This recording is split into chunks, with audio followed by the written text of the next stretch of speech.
While you struggle with your family relationships and paying the bills and health issues and wars going on in the world, is there any world in which something like throw burrito is legitimately important? We're here to talk about games, from board games to video games to the ridiculous things that 5-year-olds do when you hand them a princess dress and a ball. But there are plenty of podcasts and videos that like to talk about games just because they're fun. And that's not this. On our first episode of EXP, I'm going to convince you why playing games matters. Man, I am so excited to welcome you to the first episode of EXP. This has been a passion of mine for years. It's deeply tied to my own story. It's something that I've been excited to create a community around. And so I guess I should probably explain what this is. EXP is a show where we explore the way that modern play shapes us, the goods, the bads. We want to talk about how play shapes us, but we also want to talk about how we shape play.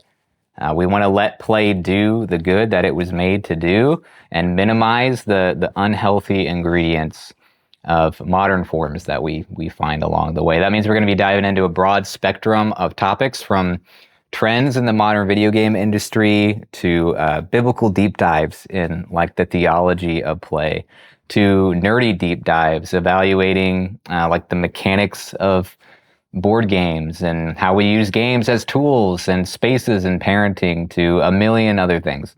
And that's just a little snapshot of the content. That's just there we go.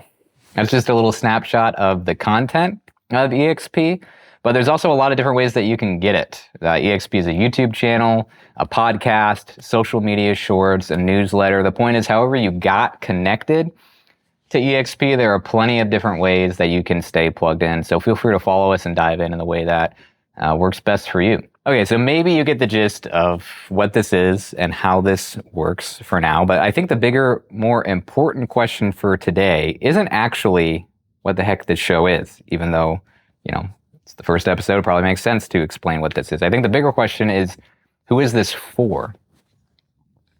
Like, who should listen to this? Is this a nerd thing? Is this a parent thing, a Gen Z thing?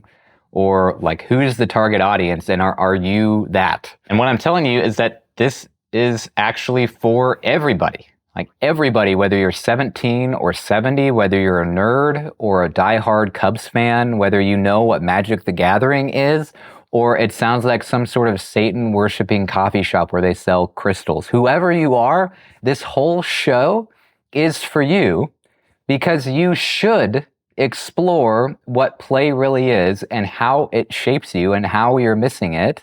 Everyone should care about playing games. But let's be honest, that's a hard sell. Like, I get it. Like, how can I honestly say that you should care about playing games in a world where life is so short and so messed up and so dark? Like, there's no arguing that playing around is fun, but is it worthwhile to stop and think about? How am I possibly going to convince you that? Well, let me back up for a bit and just tell you a bit of my story. I'm Andrew. I'm a husband and a father of 3 little kids. I pastored a small rural church in Virginia for about 5 years before moving back to Nebraska, where I grew up. And I run a handful of small businesses, including bythebook.games. So I make intentional board games and video games with the express purpose of helping people play well and live better. But let me trace back how I landed there with bythebook.games for a minute, and the journey that I've been on since I was a kid. When I was growing up in the early 2000s, I was addicted to games. Now, I had friends. Like, I still played outside. I knew what sunlight was, all right? But my email address as like a 10-year-old was videogames@cox.net. So that gives you a little bit of an idea of like what occupied my mind as a kid, right? So as I got a little bit older, though, I started to wrestle with how well I really understood the core message of Christianity. So kind of late in my middle school through high school phase, I really experienced the transformation of Christ. And the more that that happened, the more I was kind of like, hey, these games are just like distractions. Like, what am I doing? You know, John Piper, don't waste your life. Mark Driscoll, video games aren't sinful, they're just stupid. Remember the whole growing up in the 2000s thing. So I swore off all my games, you know, sold them, was really excited about just getting to study and hang out with people. Went on to Bible school because I knew that I wanted to go into ministry, but I had this growing tension in my life in the background, wondering, like, is there a place for just playing? I also love creating. I love making things. That's a big part of my personality and my story. And so I would make these custom board games for everybody on our dorm floor in college. And I would love the way that it would kind of bring out people on the floor that would normally kind of stay shut away, and they would see themselves in it and they get excited and would build this community. I would basically like put everyone's faces on a card and make them a part of these games that they already love to play. And they would see it and feel a part of the group. So when I got married, because, you know, I was in Bible school, that's kind of what you do. You get married when you're so young that your dad has to book your hotel room on your wedding night. Anyway, got married, and all of a sudden I was surprised by how much more time and flexibility I had. And I started, again, like wrestling with these questions of, am I just reverting back to my addictive childhood habits if I play a game in my spare time? Is this a distraction from the more important parts of my life? Do I need some limits or like sets of rules or principles, like making sure that I'm doing this in community? You know, I'm like getting awards in biblical Hebrew and studying scripture all over the place and answering a ton of my questions, but I didn't feel like I really had any helpful answers to this, like this something so basic in a way. So fast forward, I go from Bible school to seminary for my MDiv, and I start coding computer games as a hobby, which helped me learn programming, which helped me get jobs in web development, which helped me have an income for my family. So great. I can kind of justify that one, like in my pragmatic brain. You know, that's a hobby, but it accomplished something, didn't it? It must have been okay, so long as it was practical. Then I'm looking for vocational ministry jobs, and one of my passions in ministry is standing in the gap where there are needs. Like, I didn't want to just kind of land an internship at a college ministry that didn't really need any help. I wanted to be a presence and a voice somewhere that didn't have a voice speaking into it. Whether or not that was like 100% healthy and noble or not, I don't know. So after seminary, I'm pastoring in this rural, beachy area, and I have a daughter now, and I make this board game themed after aquaculture. And aquaculture is just what you call like farming oysters and clams. It was a big part of the history and the culture of our area. So, you know, I'm scratching that itch, but I'm also still justifying it because I'm selling the games at markets, making a little bit more money with it. It's exploring and celebrating the culture of this place that I'm ministering. But still, it's just a game, right? So then my second daughter's born, and I make this other game, Word Mingle, and all of a sudden I have this breakthrough shift. What if play, even these games that I'm making and other things, what if it's not just something to justify to myself that they're okay? Like, what if this is a way that I can stand in those gaps? What if playing games was an answer to so many of the needs that I saw in ministry, and not just a question that I needed an answer to? So for example, I always hear this stat that Christians point to, like basically, even though our country is predominantly secular people aren't having many kids. It's evangelicals and other religious people who are having a ton of kids.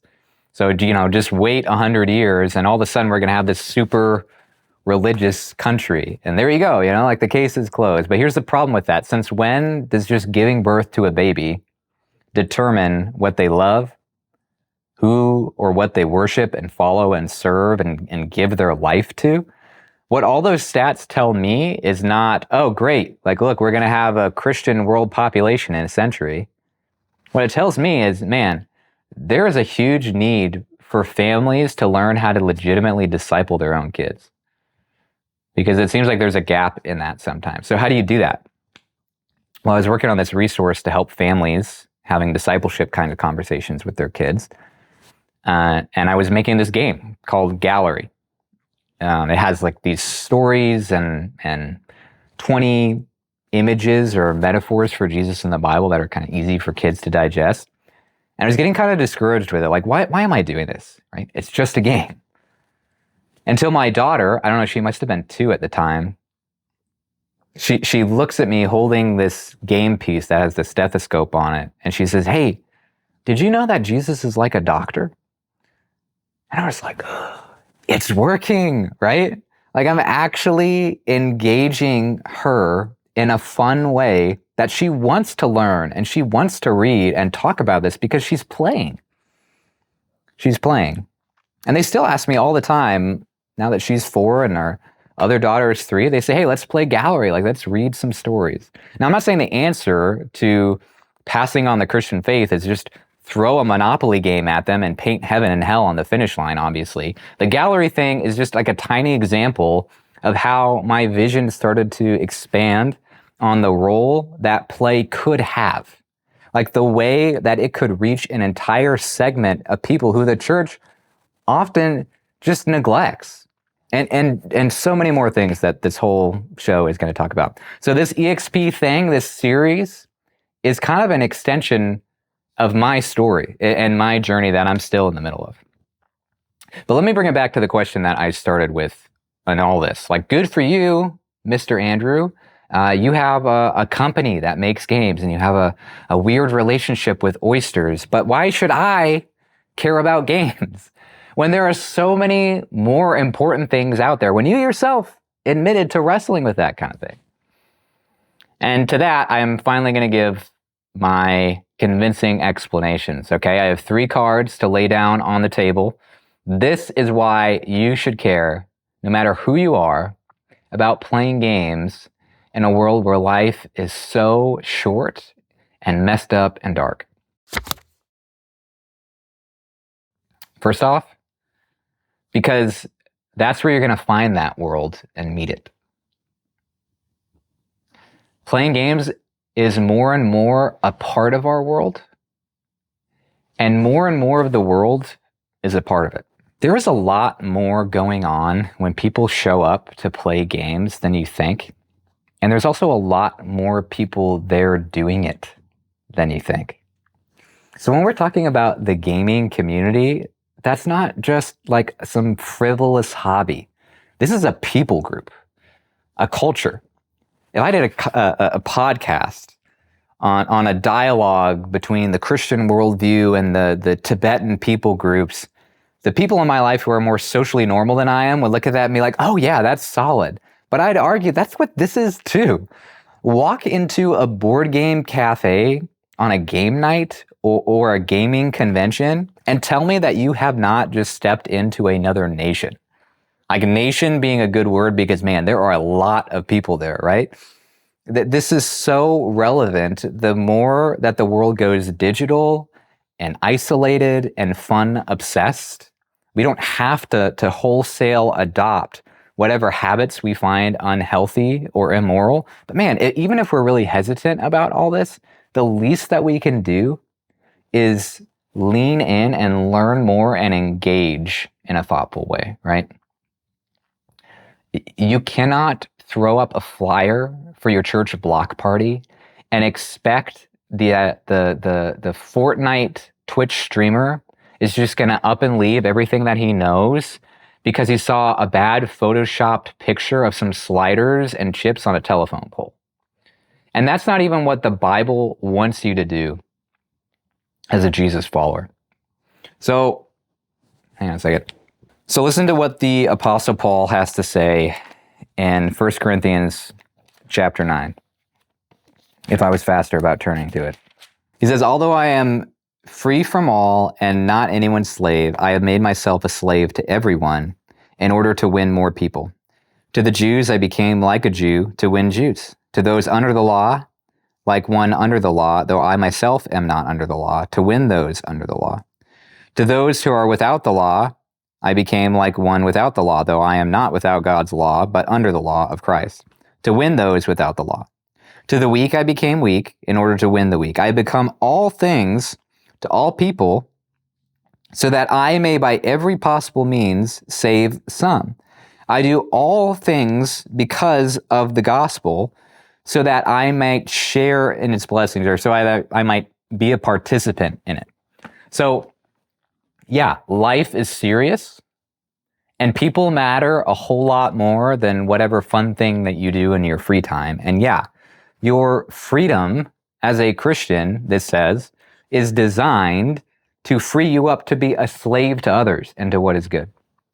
But the picture in this passage for how that happens is not publish a flyer and see who comes to your book club.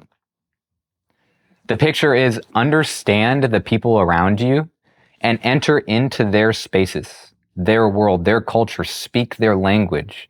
Find where those people are running to, just to find safety, to find meaning, to find community, sometimes just to try to escape, sometimes to feel like they belong, sometimes just to feel like they're valued and that their personality is worthwhile. And no, I'm not talking about Gentile Greeks in Paul's day. I'm talking about gamers, this massive segment of the population all around you. If you want to meet them, do what the Apostle Paul did. Enter into their world with enough clarity and vision to know what to celebrate, what to point away from, ultimately who to point to. You should care about this, no matter who you are, because the world around you matters. And play is where you meet the world. All right, second card on the table. You should care, no matter who you are, about playing games in a world where life is short and messed up and dark, because play is a part of being human. Forget wherever you think you stand on the cultural divides or being a gamer or thinking that games are stupid, whatever. Whether or not you've played a board game once in your life, play is a part of your life in some way that deserves to be understood and lived out rightly. Just because we are surrounded by unhealthy examples of play and how we treat it doesn't mean that play itself is unworthy of our attention. So I already mentioned some of my experiences making gallery and using it with my kids, just kind of tapping into the natural ways that children are already wired to develop through playing games. But I'm talking about something even bigger than just like the side benefits of play that we use to justify it for ourselves. This is about what it means to be human. Like what makes you successful, what's meaningful for you, and spoiler alert, you are not a productivity machine. And if you are, like AI has just taken your job. ChatGPT wins. So good luck, right? That's not the only part of how you were created. That's not what gives you meaning. When you are worshiping at a church somewhere singing, what are you accomplishing? Right? Is that what it means to be human? Just to list your accomplishments. There's this super interesting Japanese show called Attack on Titan. And don't hear me that I'm like officially recommending this, okay? It's super dark. There's some messed up parts about it. It's like horror focused, okay? But that's what makes this so crazy.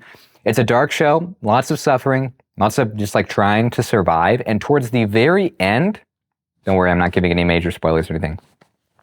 There's this character who kind of just gives up on trying to save the world. And he says, you know that to live means to die one day, don't you? Who knows? Perhaps one's final moments bring some kind of relief. The end of a lifetime being manipulated, all in the name of growth, without ever knowing if it means anything at all. That sounds like freedom to me. Very positive, uplifting for you, right? But then all of a sudden he has this, I guess, flashback or vision or something to when he was young playing catch with a baseball. Like a super trivial moment. And another character challenges him. He says, to my eyes, even if there's no need for something like this in order to multiply, it's still incredibly precious. And the character who is just giving up says, yes, you're right.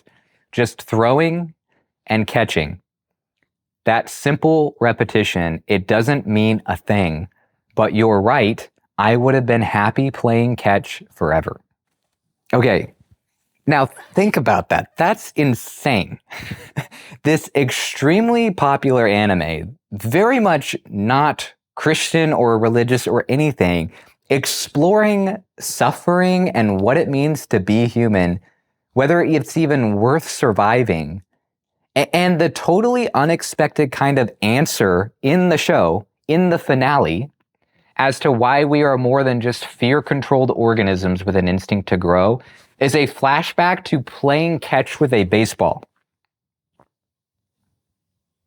Playing catch.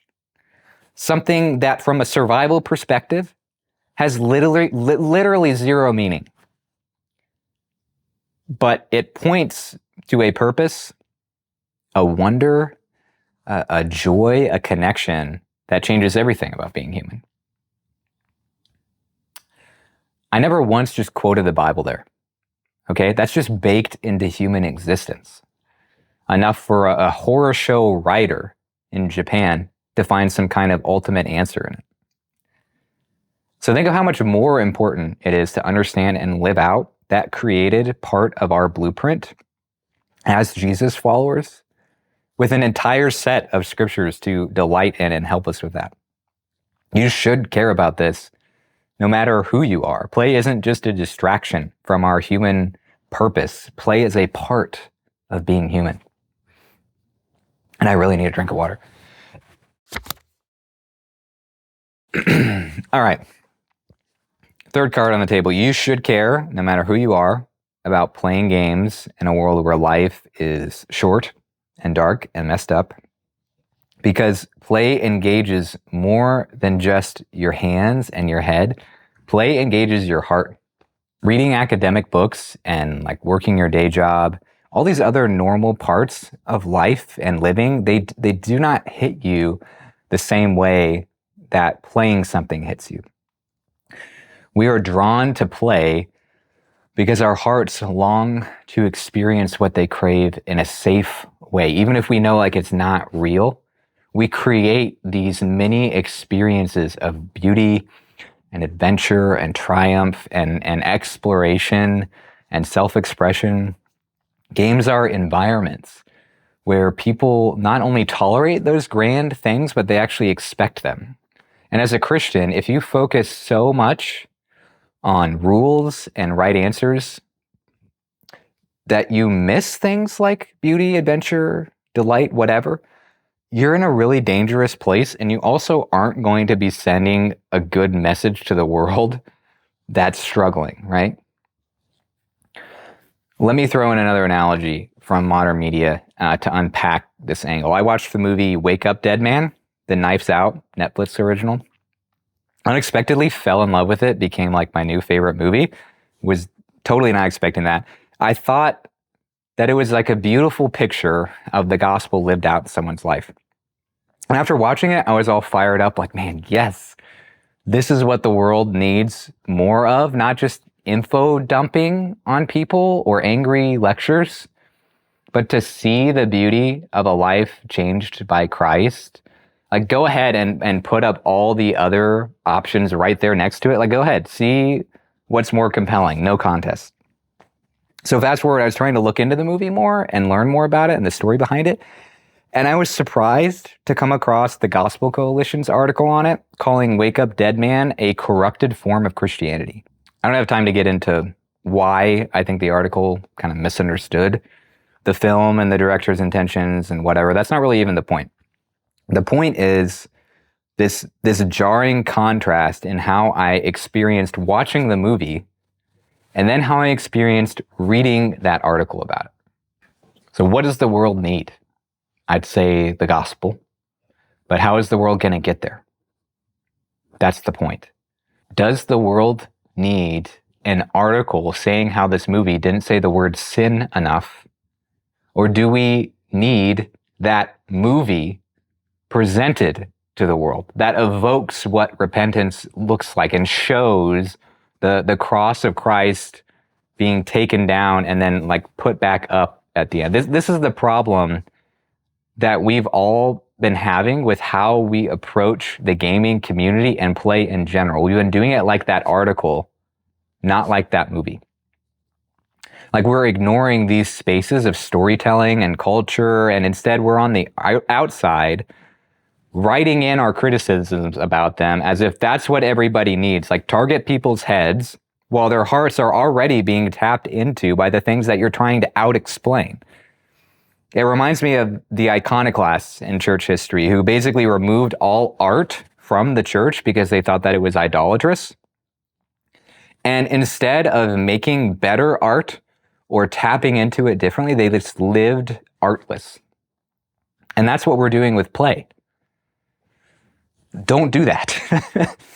Now, again, I'm not pretending here. Like, I get it. Like, I'm sure there are a lot of you who are listening to this who are like, yeah, nice try, buddy. I don't think that my nephew is walking away from Settlers of Catan or Sonic the Hedgehog with his heartstrings being pulled on. I think it's probably actually numbing his heart, if anything.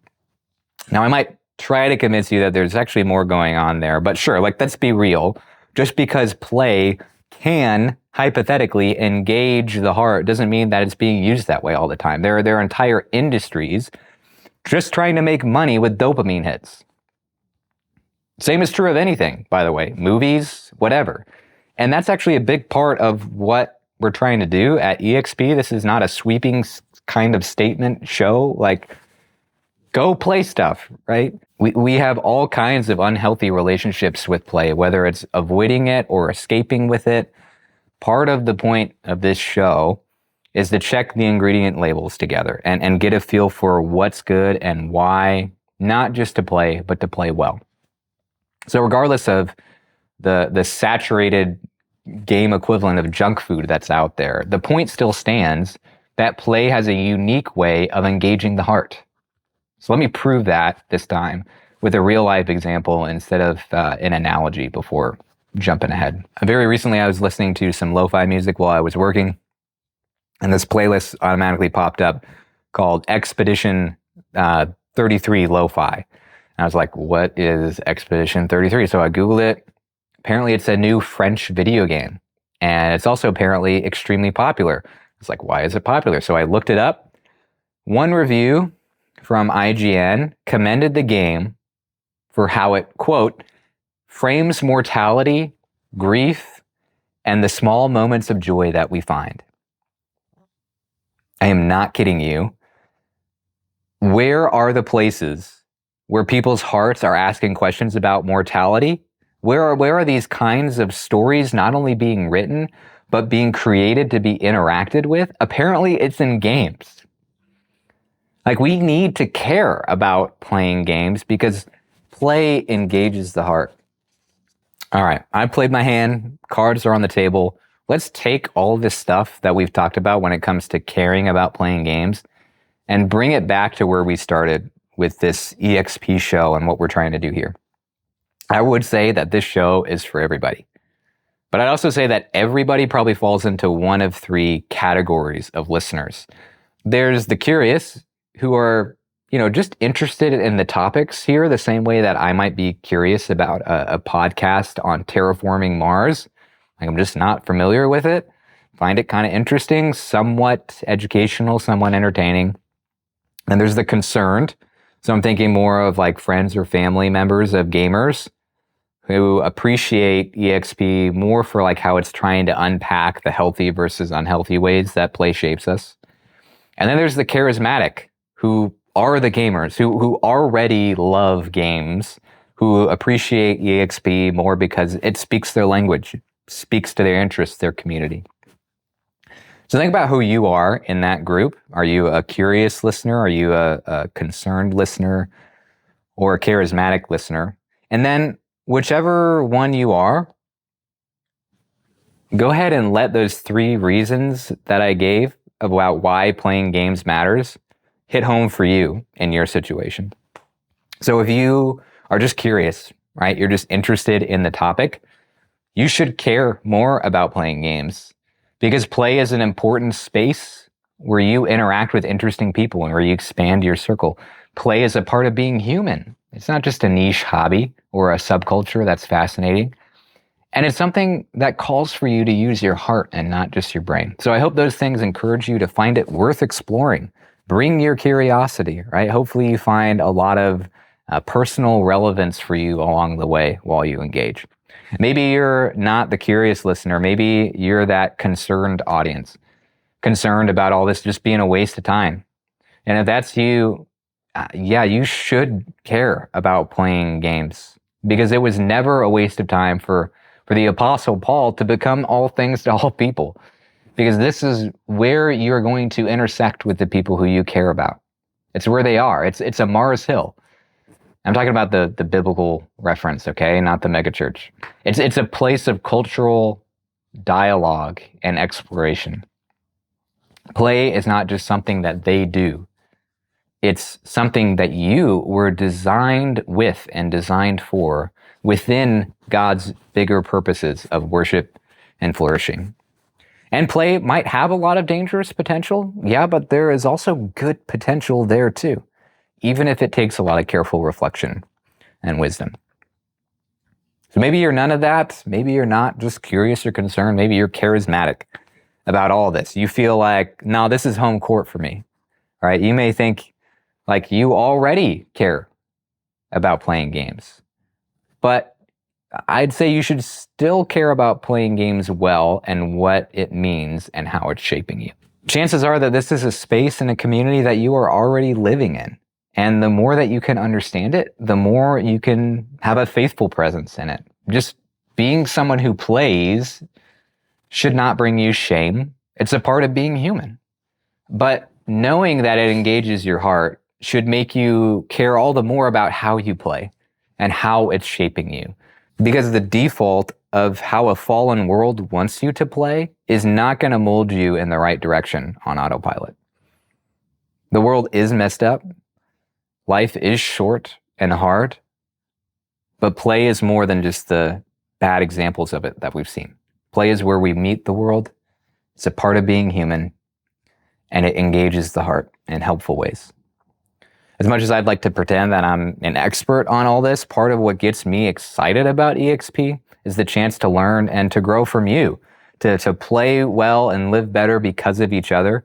So you can just consider all of this the springboard for sharing your own experiences and your thoughts down in the comments, or write it in on the newsletter, or refer the newsletter to some buddies and get some free rewards. But definitely check out the next episode of EXP. EXP launches one season at a time. And every season has 7 episodes, and each episode gets dropped weekly. But we went ahead and dropped the second episode on day 1 to give you more to chew on, so check it out, and I'll see you then.